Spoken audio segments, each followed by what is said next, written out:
लोकशाहीमध्ये त्यांनी पंतप्रधानांकडे जायचं का राज्यपालांकडे जायचं हा त्यांचा प्रश्न आहे।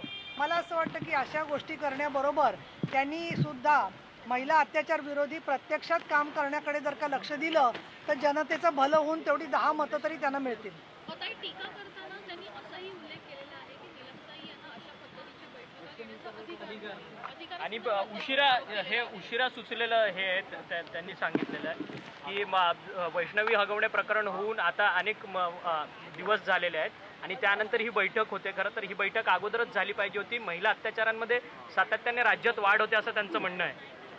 मुळामध्ये असं आहे की महिलांच्या संदर्भातल्या ऊसतोड कामगार असतील किंवा वेगवेगळ्या ठिकाणच्या फॉरेन्सिक संदर्भामध्ये म्हणजे 6 फेब्रुवारीला सुद्धा आम्ही बैठक घेऊन पाठपुरावा केलेला होता। पण आम्ही फक्त बैठका घेऊन थांबत नाही तर त्या महिलांचा FIR लिहिला जावा, साक्षीदार त्यांच्याबरोबर टिकावे आणि कोर्टामध्ये शिक्षा व्हावी म्हणून आम्ही सातत्याने प्रयत्न करत असतो।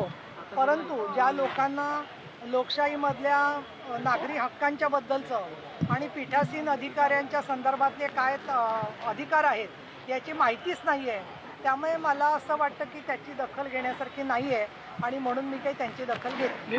निलमताई, एक महत्त्वाचा मुद्दा उपस्थित झालेला आहे की मागचे 6 सदस्य जे 6 सदस्य लागतात, निलमताई जे 6 सदस्य लागतात मला आधी वेळ देते, निलमताई जे मी उपसभापती म्हणून हिला आधी वेळ देते मग तुम्हाला नंतर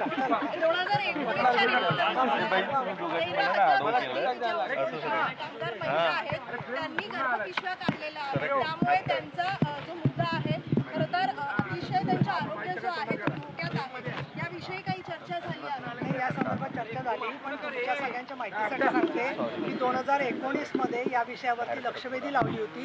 त्याला हिस्टेरेक्टॉमी म्हणजे गर्भाशयाची पिशवी काढून घेण्याची शस्त्रक्रिया हे 4 शब्दसुद्धा बऱ्याचशा लोकांना माहीत नव्हते।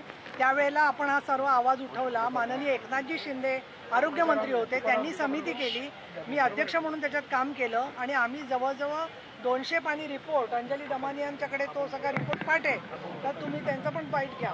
तर ती सगळी माहिती दिलेली आहे, सूचना दिल्या आहेत। सरकारकडून ही माहिती समोर आलेली आहे की या महिलांना 843 महिलांना ही नोंद कशामुळे झाली तर सरकारने नोंद घ्यायला सुरुवात केली, ऊसतोड कामगार महामंडळ केलं, पण मुळामध्ये त्या ठिकाणचे साखर कारखानदारांबरोबर जे मुकादम मजुरांना घेऊन जातात त्या मुकादम ज्या प्रकारचं काम करतायत त्यांच्या MOU मध्ये किंवा करारामध्ये या महिलांच्यासाठी काही गोष्टीच्यासाठी आरोग्यासाठी रजा बाकीच्या सोयीसुविधा याबद्दलची अंमलबजावणी झाली तर मोठ्या प्रमाणामध्ये याचं प्रमाण हळूहळू कमी होईल आणि त्या दृष्टीने आपण सगळ्यांनी एकत्र प्रयत्न केला पाहिजे असं आम्हाला वाटतं। परंतु काही लोकांना जर का केवळ राजकीय भांडवल करायचं असेल तर त्याची दखल काही घेण्यासारखी नाही असं मला वाटतं। एक महत्त्वाचा मुद्दा उपस्थित झाला, एक महत्त्वाचा मुद्दा बैठकीत सदस्य कधीपर्यंत येतील? 6 सदस्यांची जी आहे ती निवड झालेली नाही तर माझी जे सदस्य त्यांनी म्हटलंय की आम्ही सरकारच्या पैशांवर दौरे केले, त्याचे अहवाल तयार केले पण त्याच्यावर कारवाई जी आहे ती झाली नाही। एकीकडे सदस्य आता नाही आणि मागचे सदस्य ताशेरे मारताना दिसतात। ते 2 सदस्य त्याच्यामध्ये एक सदस्य सचिव असतात तर त्या आवाडे आहेत आणि रश्मीजी शुक्ला या पोलीस महासंचालक आहेत त्या त्याच्यावरती आहेत। बाकीचे सदस्य जे आहेत त्यांचा तो जो अधिकार आहे तो उपसभापतींकडे नाही आहे किंवा स्वतःच अध्यक्षांकडे नाही आहे। त्या संदर्भामध्ये कॅबिनेटमध्ये योग्य त्यावेळेला निर्णय घेतला जाईल आणि तुम्हाला आमच्या आधी तो कळेल, परंतु लवकर या सदस्य नेमाव्यात अशी आमची पण अपेक्षा नाही। पण ह्याच्यातला दुसरा मुद्दा आहे की आधीच्या ज्या सदस्यांनी दौरे केले किंवा स्वतः चाकणकर मॅडमांनी जे दौरे केले त्याचा अहवाल केला तो पोलिसांना किंवा ज्या ज्या विभागांना सादर करायचा तो सादर केला पण त्याची अंमलबजावणी जी आहे त्याच्यावर काहीही कारवाई झाली नाही अशी बाब जी आहे ती समोर आली।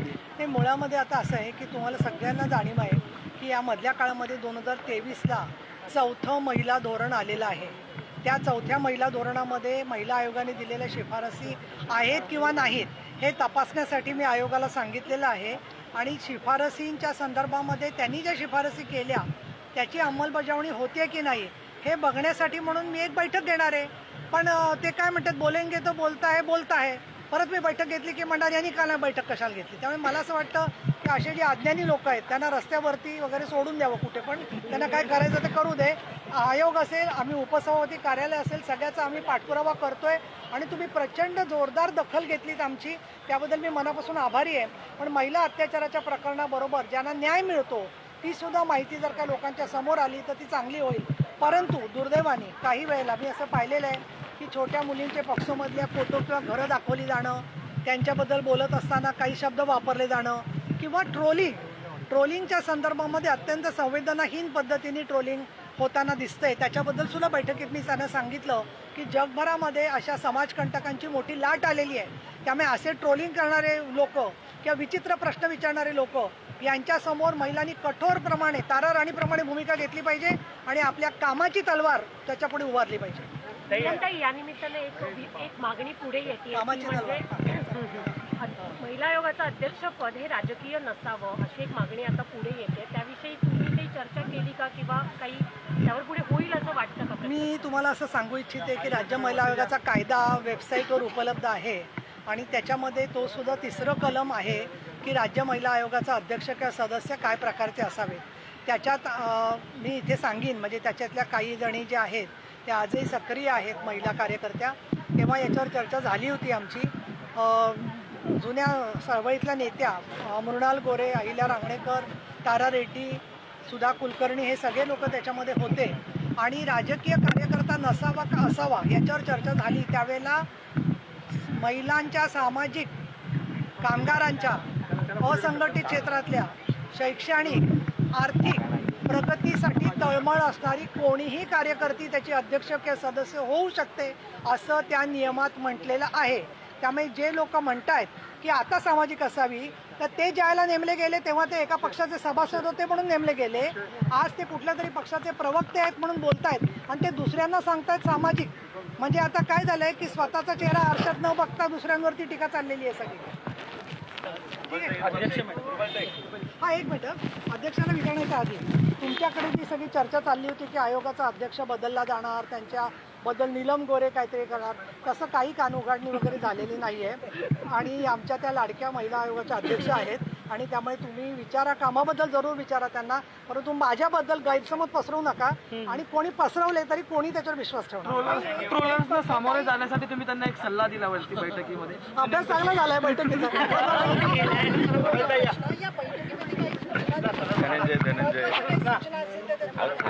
महत्वाच्या सूचना बघा, महिला किती व्यवस्थित प्रश्न विचारतात. त्यांनी असं सूचना काही दिल्या तर मी सांगितलं की हिंसाचाराचा प्रश्न आपल्याला एकत्रित सोडवायचा आहे.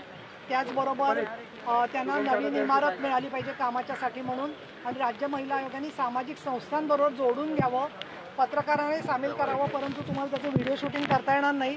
पत्रकार व्यक्ती म्हणून जरूर जाऊ शकतात आणि एका पत्रकार महिलेने माझ्याकडे विनंती केली आहे, ती जबाबदारीने मी सांगते की काही वेळेला माध्यमांमध्ये भाषा वापरली जाताना सुद्धा जेवढी पाहिजे तेवढी व्यवस्थित संविधानिक भाषा किंवा सभ्यतेला धरून भाषा वापरली जात नाही, कारण ते तसं दिसलंय म्हणून आम्ही तसं दाखवलं. तर त्यांची विनंती आहे की